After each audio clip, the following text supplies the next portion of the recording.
Assalamualaikum warahmatullahi wabarakatuh. Ketemu lagi di CLC Channel. Kali ini kita bertemu dengan Ketua MUI Majelis Ulama Indonesia Kabupaten Magelang. Beliau adalah Bapak Kiai Haji Hamami MSI. Assalamualaikum Pak Kiai. Salam. Sebelumnya terima kasih telah diberi waktu kami bisa langsung kawruh ke Pak Kiai terkait dengan MUI milenial lah. Kalau tidak kita punya channel untuk kalangan sekolah ini biar ada pemahaman tentang MUI. Pak, MUI itu posisi dengan pemerintah itu gimana ya? Pemerintah, MUI, kemudian ormas-ormas itu posisinya bagaimana?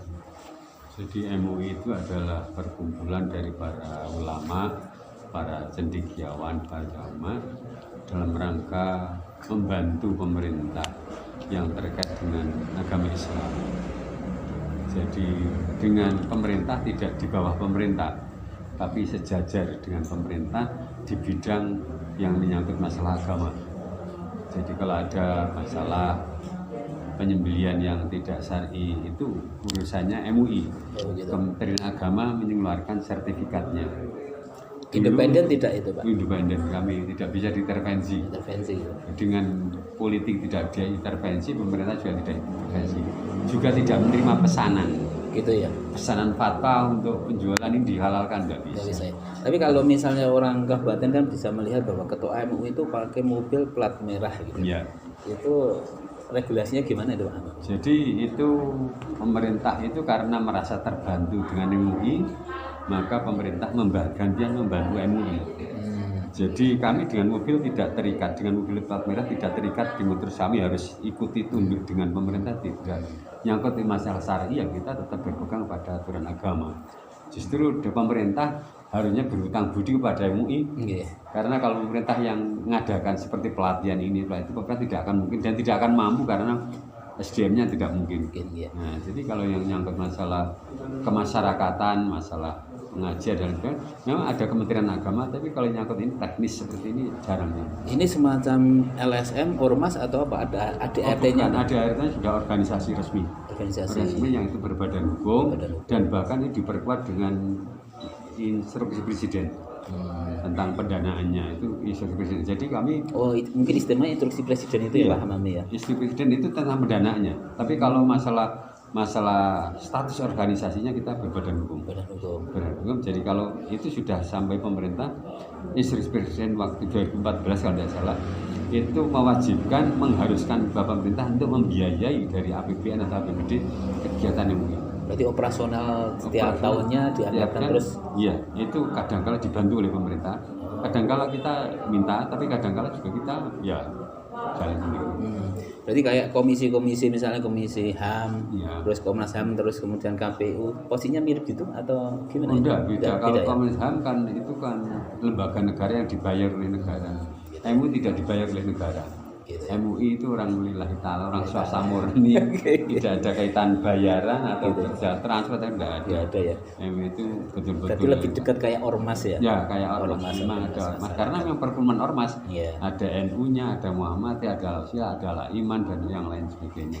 Kalau di Magelang sendiri ada berapa ormas yang tergabung? Di Magelang dalam itu MUI? ada NU, ada Muhammadiyah, ada Al-Iman, ada LDII. Hanya itu.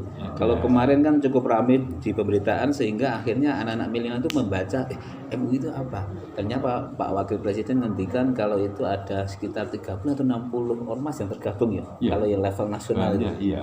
Karena ada organisasi-organisasi. Tapi Magelang kan yang ada kan cuma itu. Gitu ya. Selain itu enggak ada.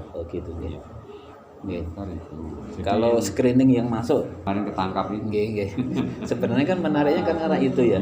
Ternyata tidak semuanya ada di pegangan tangan MUI secara besar, karena ternyata ada yang seperti itu ya. Iya, jadi itu memang ada yang itu kan sudah terang-terangan dan itu sudah ditangkap oleh Densus. Dan Densus itu menangkap tidak ada terus hanya sekedar ini enggak, informasi enggak. Itu karena sudah bukti kuat dan sebagainya. Itu bukti kuat. Jadi kalau ada ada WhatsApp yang isinya menjelekkan ini, bahkan ada yang mengatakan MUI bubarkan. Iya. Itu ya itu kalau secara rasional ya nggak benar. Iya. Kalau ada tikus Iya. di lumbung ya tidak lumbungnya yang dibakar, Tikusnya. tapi tikusnya yang ditangkap. Kan. Kalau itu nanti rasionya dipakai itu nanti ada DPR yang korupsi, DPR-nya bubarkan. Pemerintahan ada menterinya yang korupsi bansos, bubarkan. TNI ada rusak, nggak ada. Ini kadang-kala sok rasio, kadang-kala sok tidak benar. Dulu Pak Hamami, kalau ada teman-teman FPI, ada HTI dulu sebelum ada pelarangan itu di MUI punya tempat tidak waktu di Kabupaten Magelang? Nggak ada. Nggak ada. HTI dan FPI nggak ada di Magelang. Dan itu karena bukan itu kan bukan ormas, semuanya kan bukan ormas, itu kan nggak resmi. HTI kan juga tidak. Masa ada Hizbut Tahrir, harus kita ketahui bahwa HTI Hizbut Tahrir itu berdirinya di Palestina. Itu berdirinya dalam rangka memerdekakan Palestina. Nah di Palestina aja gagal, nggak bisa masa dibawa ke Indonesia. Terus lagi yang bawa yang kedua yaitu HTI Hizbut Tahrir itu yang gawa itu kan dari Mesir juga, orang-orang yang dari Mesir. Yang di sana Ikhwanul Muslimin. Ikhwanul Muslimin di sana aja gagal pemerintahannya, masa dibawa ke Indonesia yang Indonesia pemerintah sudah jalan. Lah mau dia produk gagal mau dipakai di Indonesia kan ya nggak benar gitu. Jadi harus paham. Jadi mereka harus tahu negara-negara Islam yang mayoritas sekarang itu hancur gara-gara Hizbut Tahrir dan ISIS. Atas nama jihad, atas nama tapi itu merusak negara itu. Jadi tidak tahu bahwa mereka itu adalah persekutuan Yahudi. Sekarang kan mudah-mudahan Indonesia ya nggak bisa dihancurkan karena ada bentengnya NU dan Muhammadiyah. Kalau nggak ada NU dan Muhammadiyah, hati itu masih sudah berbahaya. Sudah sampai. Jadi mereka tidak tahu bahwa dari khilafah atau kekhalifahan Turki Utsmani itu sudah kemasukin karena rusaknya karena kemasukan. Dan sekarang kalau masih pakai usung khilafah udah nggak laku itu kan. Sekarang yang negara yang dulunya ada khilafah seperti di Arab Saudi, Irak, Iran, Suriah, Syria, Mesir, semuanya nggak ada. Adanya raja, presiden, amir.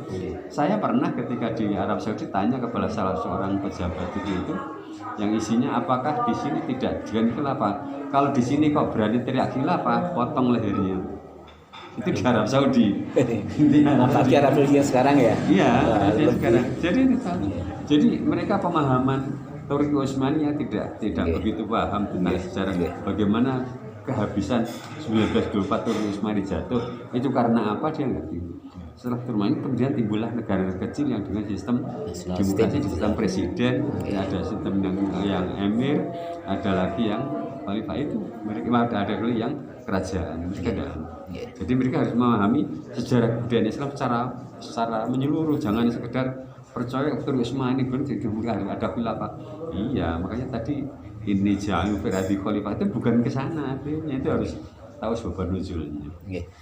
Terima kasih Pak Kiai. Kalau sekarang konteksnya Kabupaten Magelang Pak. Apa yang menjadi kegelisahan MUI misalnya terkait dengan praktek-praktek keagamaan yang kayaknya sederhana tapi sebenarnya belum pas nih di Kabupaten Magelang dari berbagai sisi lah, apa aja Pak? Saya yang prihatin sekarang itu orang yang terutama orang-orang tua takut memasukkan anaknya ke pesantren. Itu menjadi kekhawatiran saya. Banyak sekarang saya aja berdesa apa ada mesti semuanya pesantren, nggak ada yang saya khawatir itu. Maka ada katakan pelatihan ilmu khotbah itu kan dalam rangka bagaimana mengingatkan minimal kesiapan 5-10 tahun yang datang. Jangan sampai kesulitan imam khotbah karena apa sudah tidak pada ke pesantren. Sekarang jarang orang masukkan pesantren, ini sekolah-sekolah juga. Justru saya yang sampai S1, S2-nya, S3 DU dokter. Iya. Saya sekarang ilmu yang saya dulu sekolah itu dengan yang saya di madrasah di pesantren yang kepake sekali di pondok. Enggak ada yang suruh ngitung aljabar, ilmu ukur apa-apa. Itu pengetahuan tapi yang dipakai tiap harinya bergaul dengan masyarakat ilmu-ilmu yang di pesantren. Nah ini tapi banyak masyarakat yang tidak tokoh agama Islam tidak sadar terhadap itu, memesantrenkan anaknya itu ketakutan. Itu data atau asumsi Pak Kiai tentang Itu kalau karena kalau sekolah sekarang kan yang eksis justru yang punya boarding. Iya. Kalau nggak punya boarding, lambat laun mesti ditinggalkan. Iya. Itu kan ada tren bahwa mereka pengen memondokkan gitu. Iya, memang sekarang yang tren itu yang di boarding school. Iya. Kalau yang tidak ada pesantrennya lama-lama sekarang. Makanya itu sekarang ya kalau berani mau pesantrennya lumayan. Iya. Tapi sekarang yang di boarding dan yang tidak kan banyak yang tidak. Iya. Sekarang seperti punya sekolahan agama aja. Yang MTS kan cuma berapa? Sementara SMP lebih banyak SMP-nya. Iya. Kemudian SMP sama aliyah juga banyak. Sehingga banyak yang ke sana itu ngeri. Ke depan saya khawatir satu masalah itu, kedua kalinya masalah akidahnya. Sekarang pergaulan bebas, apalagi dengan sistem HP yang kayak begini. Ini kalau nggak dipondoki, dikuati agama ini nyamari itu. Iya. Dan kita kemarin ngobrol mentok sama seorang psikolog untuk mengatasi HP itu dari panjang lebar berjam-jam itu nggak ketemu Pak. Ketemunya bahwa satu-satunya bahwa anak itu harus dalam 24 jam itu komunitas hidup dan itu ketemu pesantren.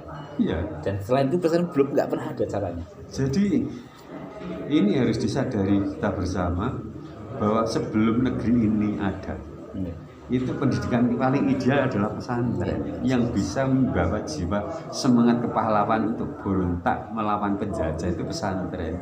Makanya ada istilahnya dulu ketika pesantren Jawa Timur sudah mau merdeka, ada Sekutu datang, Mbah Hasyim mengadakan resolusi jihad dan lahirlah Hari Pahlawan. Itu adalah karena jiwa pesantren. Kalau nggak digerakkan dari pesantren, mungkin habis negeri ini sudah. Jadi itu harus kembalikan kepada pesantrennya. Ya, makanya dulu kan ada orang nggak senang dengan saya karena apa? Saya merintahkan ketika saya jadi ketua Ma'arif NU, yang jadi pengurus adalah anaknya mau mondok, ya nggak mau saya mondok, ya usah jadi pengurus Ma'arif.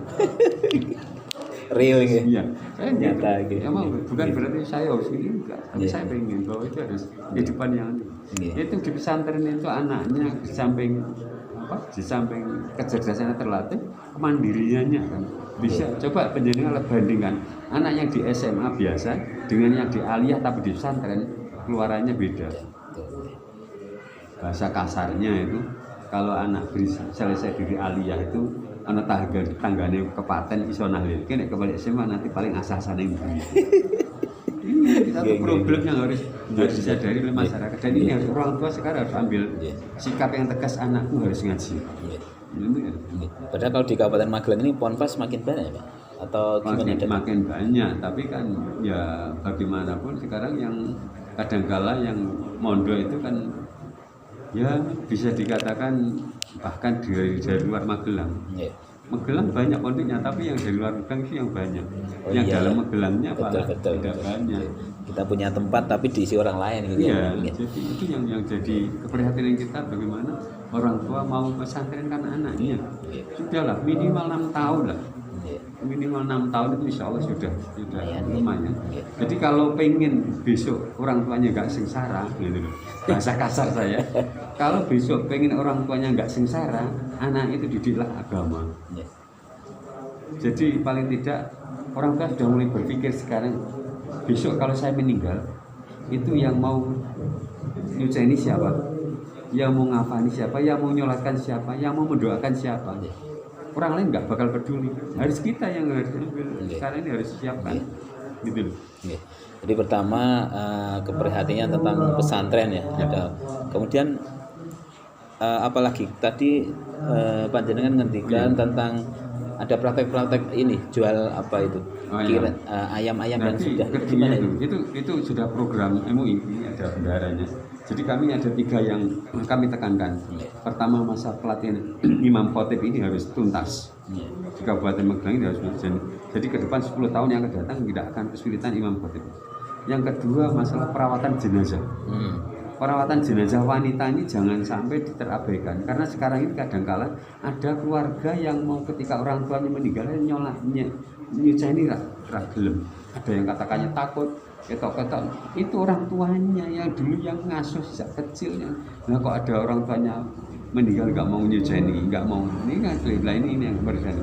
Kemudian juga jangan sampai terjadi ketika jenazah itu perempuan yang nyujeni mbah kaum ini.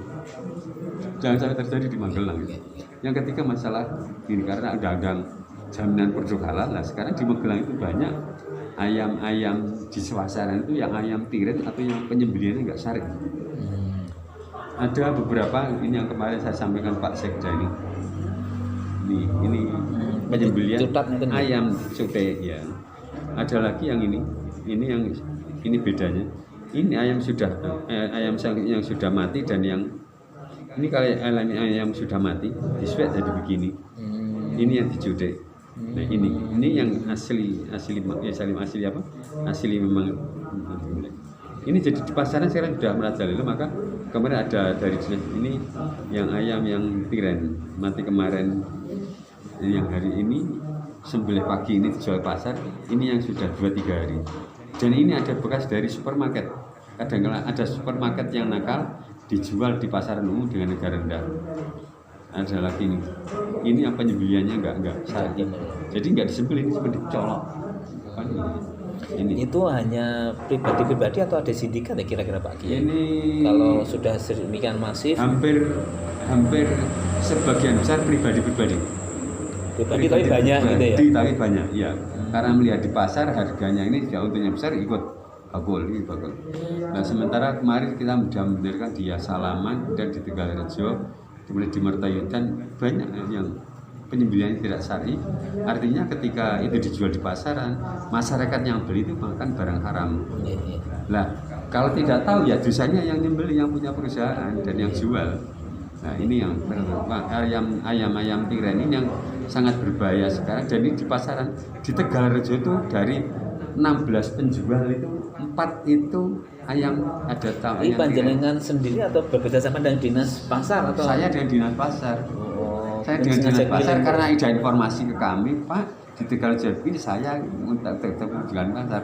Tolong dari petugas dinas pasar kita keliling. Operasi pasar ya. Operasi ke pasar. Ke Salaman ada informasi dari Pak Selamat Fauzi dari Pusemu ya Pak, pasar kok gini nih, udah saya cek. Ternyata benar di sana. Kemudian ada lagi dari Tegalrejo Pak ini ya ada 4 nih.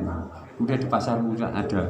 Kemudian di ini kemarin di Mertayudan sampai dibuat video.